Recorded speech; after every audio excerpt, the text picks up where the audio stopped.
Hello everyone and welcome back to another video from Wake&Tech.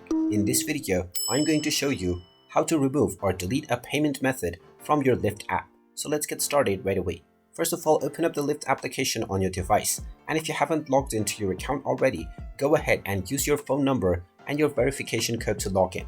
Once you have been logged in, you will end up within your homepage, from which you will directly be asked to choose your ride. Now, if you wish to remove a payment method that you have added onto your account, then tap on the menu icon at the top left corner and you will see the payment option. Go ahead and tap on this, and within this page you will see all of your current payment method that you have added onto your account. You can simply tap on any payment method and you will find the delete option. Just go ahead and tap on the delete option and proceed with confirming your deletion, and your payment method will be deleted right away. You can also add any payment method after deleting this one in order to change your method by tapping on Add Payment Method and choosing your desired payment method option.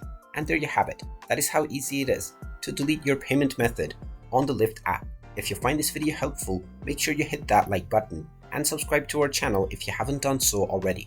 Also ring that notification bell to never miss another update from us. Thank you for watching, and I will see you again in the next video.